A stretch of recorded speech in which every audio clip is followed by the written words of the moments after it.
I never believed in superstitions until I moved into my grandfather's secluded farmhouse in Raven's Hollow.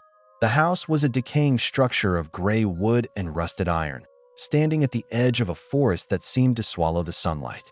My grandfather had left me the property in his will, along with a small, leather-bound diary. On the very first page, written in jagged, frantic strokes of black ink, was a single command. Rule number 1. If someone knocks at the door and remains silent, do not open it, no matter how long they stand there, no matter how much they beg with their presence. At the time, I laughed it off as the ramblings of a paranoid old man. I spent my first day cleaning the thick layer of dust that coated every surface.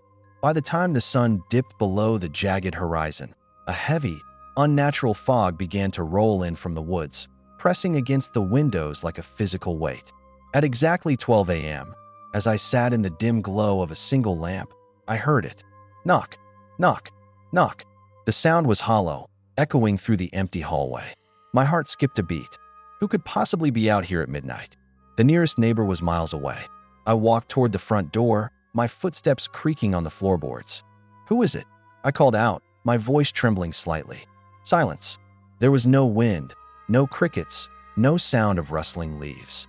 Just a silence so thick it felt like my ears were ringing. I waited for a response, a plea for help, or even the sound of someone walking away. But nothing came. I leaned closer to the door, peering through the small brass peephole. The fog outside was a swirling wall of white, but through the mist, I saw a shape.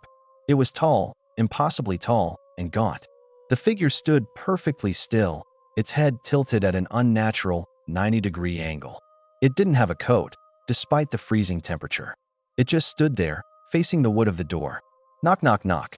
The sound was louder this time, more insistent. I'm calling the police, I yelled, reaching for my phone. But as I pulled it out, I saw the screen, no signal. Suddenly, a low, wet hissing sound drifted through the cracks of the door.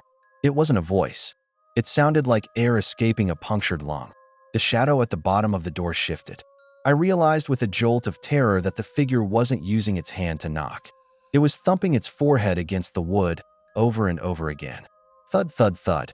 I backed away into the kitchen, grabbing a knife, my breath coming in ragged gasps. I sat on the floor, staring at the hallway. The knocking continued every 10 minutes, like a heartbeat. Thud, thud, thud. It never spoke.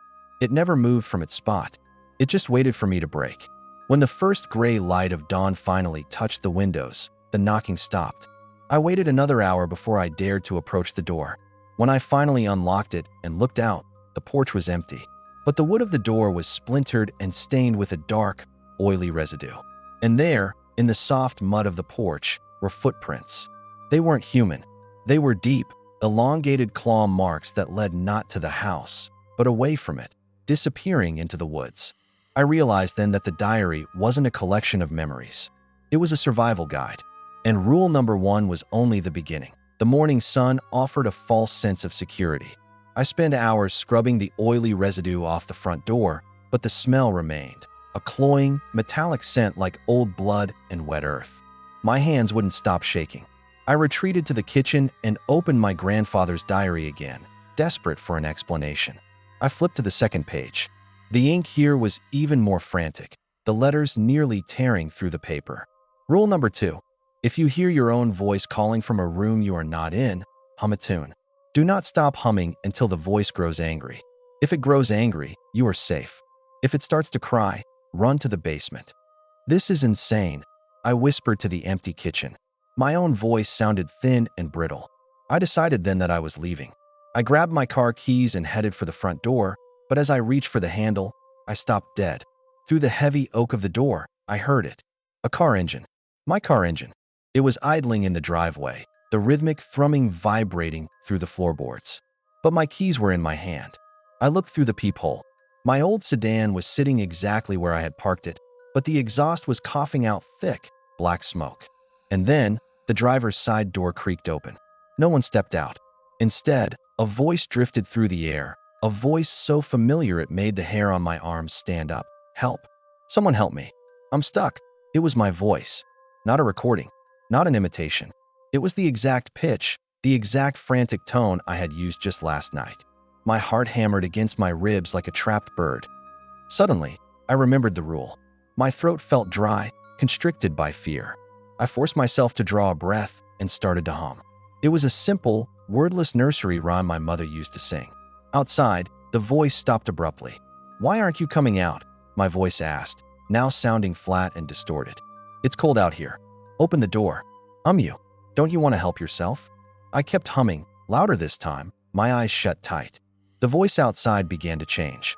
The polite, desperate tone vanished, replaced by a low, guttural growl that vibrated in my chest. "Stop that noise," it shrieked. "Stop it. Open the door and let me in. I will tear the skin from your bones." The anger in the voice was a relief. The rule said anger meant safety. I leaned against the door, humming until my lungs ached. Finally, the car engine cut out. The silence returned, heavier than before. But then, I heard a new sound. It wasn't coming from outside. It was coming from the hallway behind me. A soft, jagged sob. A person was crying. I turned around slowly. The hallway was empty, but the sound was coming from the guest bedroom at the end of the hall. It was the sound of a man weeping in absolute despair. My voice sobbing. "If it starts to cry, run to the basement." I didn't hesitate. I bolted for the heavy iron-bound door under the stairs. I ripped it open and lunged into the darkness of the basement, slamming the door and sliding the bolt just as a heavy weight slammed into the other side. As I sat in the pitch-black basement, gasping for air, my hand brushed against something cold on the floor. I felt around until I found a flashlight. I clicked it on. The beam of light cut through the dark and landed on a row of old, wooden crates. But it wasn't the crates that terrified me. It was what was hanging on the wall behind them. Dozens of Polaroid photos, all of them taken from inside this very basement, looking up through the floorboards. And in every single photo, my grandfather was sitting in the kitchen above, completely unaware that something was watching him from beneath his feet. The basement smelled of damp earth and something sweet, like rotting fruit. I huddled against the cold stone wall, the flashlight beam trembling in my hand. My grandfather's photos were a map of madness. They showed the underside of the floorboards, but in the corner of every shot, there was a blur of movement. A pale, multi-jointed limb or a cluster of dark, unblinking eyes. I reached into my pocket and pulled out the diary. My fingers were slick with sweat as I turned to the third page. Rule number 3. The house will get hungry by 6 p.m. If the walls start to pulse, you must feed the stove. Do not use wood. Use something that once belonged to you, but you no longer need. If you don't, the walls will close in. I looked at my watch. 5:45 p.m. I scrambled out of the basement, my skin crawling. As soon as I stepped back into the kitchen, I felt it. A low, rhythmic thrumming, like a giant heart beating beneath the wallpaper. The air felt heavy, humid, and the hallway seemed narrower than it was an hour ago. The floral patterns on the wall were shifting, stretching like skin over muscle. Thump, thump, thump. The walls were pulsing. I ran to the old cast-iron stove in the corner of the kitchen. It was cold, its black mouth gaping open. I looked around desperately. Something I no longer needed? I grabbed an old newspaper from the counter. I threw it in and struck a match. The paper flared up, but the pulsing didn't stop. In fact, it grew faster. The ceiling seemed to dip lower, the wooden beams groaning under a sudden, invisible weight. Not wood, not paper. The rule said something that belonged to me. I looked down at my wrist. My old leather watch. A gift from an ex-girlfriend I hadn't spoken to in years. I didn't need it. I ripped it off and tossed it into the flames. The fire hissed. The leather bubbled and turned black, emitting a thick, purple smoke that smelled like burning hair. Instantly, the pulsing stopped. The walls seemed to exhale, receding back to their original positions. The house felt quiet again, but it was a predatory quiet, the silence of a predator that had just been given a snack, but was still waiting for the main course. I slumped into a chair, watching the watch melt into a puddle of plastic and metal. That was when I noticed the shadow under the kitchen door. It wasn't the tall, thin man from the porch. This shadow was small, the size of a child, and it was moving with a jerky, mechanical motion. It wasn't knocking. It was scratching. Scritch, scritch, scritch. I crept toward the door and looked through the gap at the bottom. I expected to see feet or claws. Instead, I saw a row of small, porcelain fingers. A voice, tiny and high-pitched, like a broken music box, drifted through the wood. "I found your watch," the voice whispered. "But I still have your childhood." My blood ran cold. I looked back at the stove. The watch was gone, but the fire was dying out, and in the embers, I saw something that shouldn't be there. It was a small, silver locket, the one I had lost when I was 6 years old. The scratching on the door stopped. "Rule number 4 is the hardest," the tiny voice giggled. "Because for that one, you have to look at us." I grabbed the diary and turned the page, but the paper was blank. No ink, no jagged handwriting, just a single, fresh drop of blood in the center of the page. I stared at the single drop of blood on the blank page. It was still wet, glistening under the flickering kitchen light. The tiny, mechanical giggling from behind the door had ceased, replaced by a silence so heavy it felt like the house was holding its breath. I realized then that the ink wasn't missing. It was hidden. My grandfather hadn't used a pen for the next part. He had used something else. I held the page up to the dying heat of the stove, the warmth turning the paper a scorched yellow. Slowly, like a ghost appearing from the mist, brownish red letters began to emerge. It was written in dried blood. "Rule number 4. At 3 a.m., the lights will fail. Do not use your flashlight. The watchers only move when they are seen. Close your eyes. If you feel a cold breath on your neck, do not flinch. If you feel a hand on your shoulder, do not scream. They are measuring you for your replacement." I looked at the clock. 2:58 a.m. My heart pounded against my ribs, a frantic rhythm that matched the ticking of the grandfather clock in the hall. I stood in the center of the kitchen, my hands balled into fists. "Close your eyes." It went against every survival instinct I had. 3 a.m. The light bulb above me hummed, surged once with a blinding white flash, and then shattered. Glass rained down on the floor. Darkness, absolute and suffocating, swallowed the room. I squeezed my eyes shut. The air in the kitchen instantly dropped 20 degrees. I could see the frost forming on the inside of my eyelids. Then I heard it. The sound of dozens of bare feet shuffling across the linoleum floor. They weren't walking, they were sliding, like heavy bags of meat being dragged. Slid thud, slid thud. They were surrounding me. I could smell them now, the scent of wet grave dirt and copper. A faint, clicking sound started near my right ear. Click, click, click. It was the sound of teeth chattering, but not from the cold. It was the sound of something trying to mimic the way I shivered. Then it happened. A breath, freezing as an Arctic wind, brushed against the back of my neck. It smelled of old, stagnant water. I felt the skin there prickle, every hair standing on end. I squeezed my eyes tighter, my jaw aching from the effort not to flinch. A hand, heavy, clammy, and far too long, rested on my left shoulder. The fingers felt like bundles of dry sticks wrapped in wet leather. I felt the weight of it pressing down, gauging the width of my bone, the thickness of my muscle. Almost, a voice whispered. It wasn't my voice this time. It was a chorus of voices, men, women, children, all speaking in a flat, monotone unison. Almost a perfect fit. The hand moved from my shoulder to my face. A long, sharp fingernail traced the outline of my jaw, then my lips, then my closed eyelids. I felt a tear leak out, and the finger caught it, the coldness of the touch burning like dry ice.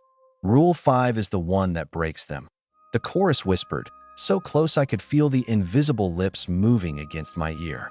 "Because Rule 5 is where you have to choose which part of you stays behind." Suddenly, the pressure vanished. The shuffling feet retreated. The temperature in the room began to rise. I counted to 60, my heart still racing, before I dared to open my eyes. The kitchen was empty, but on the dusty floor, in the center of the room where I had stood, were dozens of perfect, soot-black handprints. They didn't lead to the doors or the windows. They all led to the shadows in the corners of the ceiling. I grabbed the diary and turned to the next page. The blood ink was already visible now, pulsing with a faint, sickly red glow. "Rule number 5. Look in the mirror. If your reflection is crying, give it the locket. If your reflection is smiling, run." I remembered the silver locket I had seen in the stove. I looked toward the embers. It was sitting there, shining brightly in the dark. But as I reached for it, I heard a sound from the hallway mirror. It was the sound of glass cracking. The silver locket felt unnaturally heavy in my palm, pulsing with a cold, rhythmic vibration that matched my own heartbeat. I stood at the entrance of the narrow hallway, staring at the tall, Victorian-style mirror that hung on the far wall. The glass was old, silver-backed, and clouded with age, but something about it had changed. It looked deeper now, like a window into a room that didn't exist. I remembered the rule. If your reflection is crying, give it the locket. If your reflection is smiling, run. I took a step forward. Then another. The floorboards didn't creak. They groaned like dying animals. I reached the mirror and stopped. My reflection looked back at me. At first, it seemed normal, tired, pale, with dark circles under bloodshot eyes. But then, my reflection didn't blink when I did. It just stared, its eyes wide and vacant. Slowly, the eyes of the man in the mirror began to well up with a thick, black fluid. It wasn't water. It looked like oil. The me in the glass began to sob, but no sound came out. Instead, the glass itself began to vibrate with the intensity of the silent weeping. Give it the locket. I reached out, my hand trembling so much I nearly dropped the silver chain. As my fingers brushed the cold surface of the mirror, the glass didn't feel solid. It felt like thick, freezing water. My hand sank into the mirror, the coldness biting into my skin like 1,000 needles. The reflection stopped crying. Its hand reached out from the darkness of the glass and gripped mine. Its skin was dry, like parchment, and it pulled. It wasn't trying to take the locket. It was trying to pull me in. I struggled, my boots slipping on the dusty floor. "Take it," I screamed, shoving the locket toward the reflection's face. The reflection grabbed the locket with a desperate hunger. As soon as its fingers touched the silver, it let go of my arm. I stumbled back, falling against the opposite wall, gasping for air. My arm was covered in a thin, gray frost where the reflection had touched me. I watched as the me in the mirror opened the locket. Inside was a tiny, faded picture of a woman I didn't recognize, but I felt a sudden, crushing wave of grief wash over me, a memory that wasn't mine. The reflection pressed the locket to its chest and began to fade, the glass returning to its solid, clouded state. But just before it vanished, the reflection's expression changed. The tears stopped. The grief disappeared. It looked at me and smiled. It wasn't a human smile. The mouth stretched too wide, reaching almost to the ears, revealing rows of thin, needle-like teeth that were never meant for eating food. The me in the glass leaned forward until its nose pressed against the surface. "Rule 6 is a lie," the reflection whispered. The voice didn't come from the hallway. It came from inside my own throat, vibrating in my chest. There are no more rules. There is only the invitation. I scrambled for the diary, my lungs burning. I turned to the next page. The blood ink was gone. In its place, the paper was covered in thousands of tiny, handwritten names. Thousands of people who had lived in this house before me. At the very bottom of the list, in fresh, bright red ink, was my name. And next to my name, it didn't say rule number 6. It said, "The basement door is now unlocked." I looked toward the stairs. The heavy iron-bound door, the one I had bolted with my own hands, was standing wide open. And from the darkness below, I heard the sound of my mother's voice, singing that same nursery rhyme I had hummed to stay safe. The iron-bound door didn't just stand open, it seemed to breathe. The darkness spilling out from the basement was thicker than night.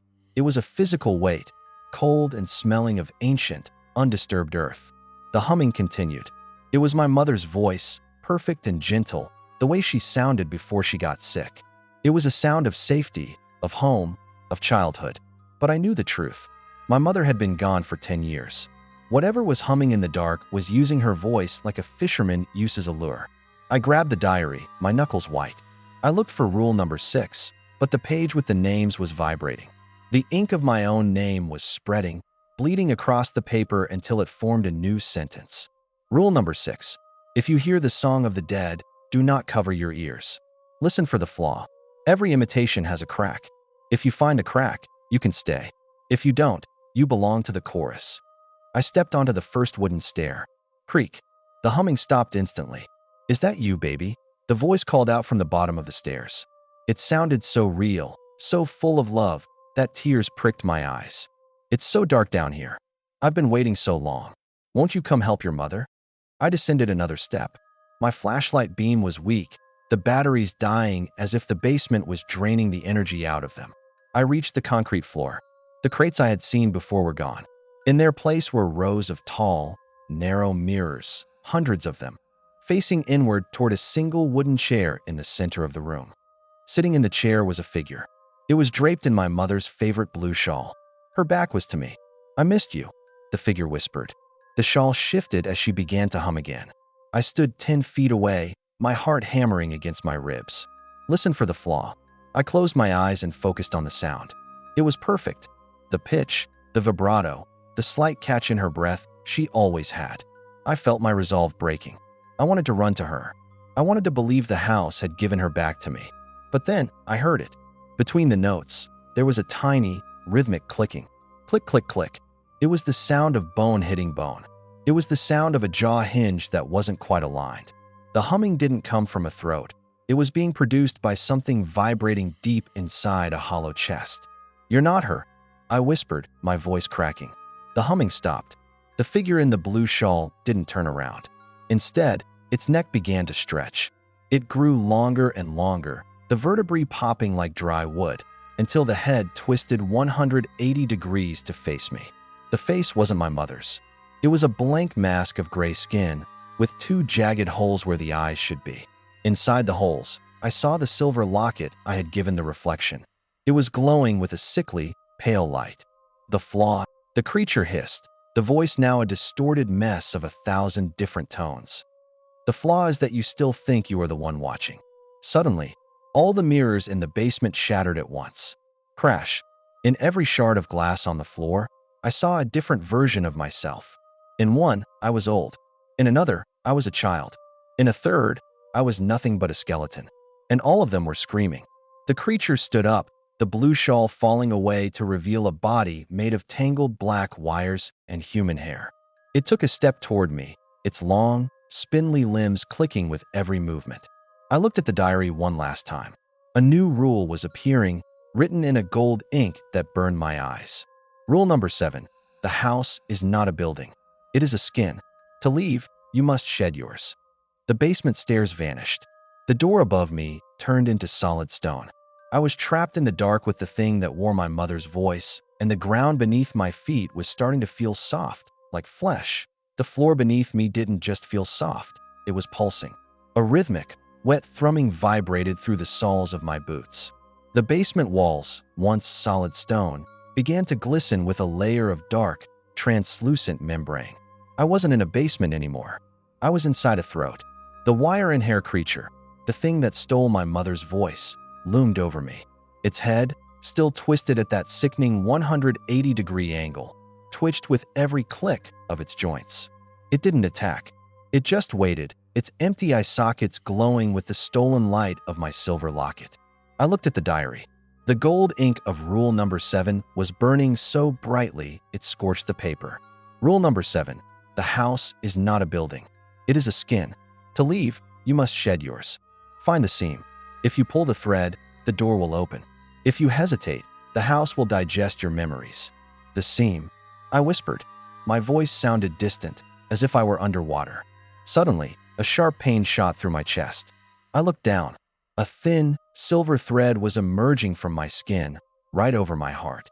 It looked like a surgical stitch, glowing with the same sickly light as the locket. I reached out, my fingers trembling, and touched it. It was cold, freezing, and it hummed with the nursery rhyme. "Don't do it," a voice whispered. I turned. Standing in the corner of the pulsing room was me. But it was the real me. The me from the first night, wearing the same clothes, looking terrified. "If you pull it, you won't be human anymore," the other me said, tears streaming down his face. "You'll just be another whisper in the void. Stay. Let the house take the memories. It's easier to forget." The creature clicked its teeth, a mocking sound. It leaned closer, and for the first time, I saw what was inside its hollow chest. It was a collection of objects, a child's shoe, a wedding ring, a pair of glasses. These were the seeds of the people who had stayed, the people who chose to forget rather than shed their skin. I looked at the thread. I looked at the me in the corner who was begging me to stay. I realized the boy in the corner wasn't a warning. He was the digestive enzyme of the house. He was the bait to make me hesitate. "I am not a memory," I growled. I grabbed the silver thread. It felt like a wire made of ice. With a scream that tore through my lungs, I pulled. The pain was beyond anything I could describe. It felt like my very soul was being unzipped. The walls of the basement shrieked, 1,000 voices crying out at once. The membrane around me began to tear, revealing a blinding, white light behind the flesh of the house. As I pulled the thread further, my own skin began to feel loose, like an oversized coat. I saw my hands turning translucent, then fading into a shimmering, golden mist. The creature lunged at me, its wire limbs snapping, but it passed right through me. I was no longer solid. I was becoming the very thing the rules warned me about, but I was doing it on my own terms. The me in the corner dissolved into a puddle of black oil. The creature let out a final, distorted howl as the silver locket it wore shattered into dust. The white light grew until it consumed everything: the basement, the wire thing, the pulsing walls. I felt myself falling, drifting upward and downward at the same time. Then, everything went silent.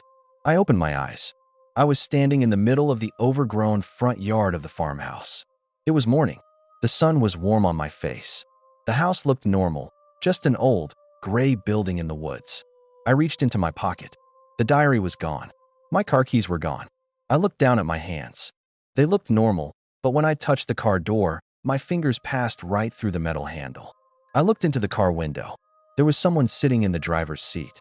It was a man I didn't recognize. He was holding a leather-bound diary, his eyes wide with fear as he looked at the front door of the house. I realized with a jolt of horror, I had shed my skin. I had escaped the house, but I hadn't escaped the cycle. I leaned toward the window. I didn't want to do it. I tried to stop myself, but my mouth opened on its own, and the voice that came out was his own voice. "Help!" I called out to him. "Someone help me. I'm stuck." I watched the man in the car. He looked exactly like I did a week ago, full of hope, exhaustion, and a desperate need for a fresh start. He gripped the steering wheel so hard his knuckles were white. He couldn't see me, not really. To him, I was just a distortion in the morning light, a trick of the fog. But he heard me. "Help!" I cried again, my voice a perfect, cruel imitation of his own. "I'm stuck. Please, let me in." The man scrambled out of the car, his eyes darting to the front door of the farmhouse. He didn't look back. He ran toward the porch, clutching the diary to his chest. I felt a phantom ache in my heart, the last shred of my humanity trying to warn him. "Don't go in. Turn around. Drive until the gas runs out." But the house was already breathing. I could see the walls stretching, welcoming him. The seam I had pulled hadn't destroyed the house. It had only created a vacancy. I looked down at my feet. I wasn't standing on the grass anymore. I was floating an inch above it. My body was a shimmering outline of gray mist and silver threads. I looked at the front door as the man disappeared inside, slamming it behind him. And then, the diary appeared in my hands. It wasn't the old, leather-bound book anymore. It was made of skin, my skin. The pages were soft, warm, and pulsing with a faint, rhythmic heartbeat. I flipped to the very last page, past the names, past the blood ink, to the final, hidden truth. Rule number 8, there is no exit. There is only the handoff. To leave the skin, you must become the whisper. You are no longer the guest. You are now the house. A cold realization washed over me. The watchers, the tall man, the voice in the walls, they weren't monsters from another dimension. They were the previous owners. They were the people who had successfully shed their skin, only to realize that without it, they were bound to the property forever. I looked up at the second-story window. The man was standing there, peering out into the yard. He looked terrified. He was holding a flashlight, its beam cutting through the darkening afternoon. I saw his lips move. He was calling out for someone. I felt a pull, a magnetic, irresistible force. My mist-like body drifted toward the window, passing through the glass as if it were air. I stood right behind him, so close I could feel the heat radiating from his living neck. I leaned in. My mouth, which no longer had teeth or a tongue, formed the words. Rule number 1. I whispered into his ear. The man jumped, spinning around, his flashlight beam swinging wildly through the empty room. "Who's there?" he screamed. I didn't answer. I just watched him. I watched him check the locks. I watched him read the first page of the diary. I watched him wait for the midnight knock. I realized then that this was my eternity. I would watch him break the rules. I would measure him for his replacement. I would wait for him to find the silver thread so that I could finally, truly, vanish into the void. leaving him to take my place as the whisper in the walls. As the sun dipped below the horizon, the first knock echoed through the hallway. Knock, knock, knock. I smiled, a wide, unnatural stretch of mist. The cycle was starting again, and I was the one holding the script. If you were reading this, if you were standing in a quiet room, if you feel a draft on your neck, don't look behind you, because rule number 9 is the one I just made up. If you hear the whisper, it's already too late. The story is over, but the invitation is now in your hands. 8 rules, 8 chances to survive. But you've heard them all now, and the house never forgets a listener. Check your door. If it's unlocked, don't look behind you. Subscribe to Void Whisper to stay hidden, and comment rule number 9 if you want to know the final secret. Stay safe if the void lets you.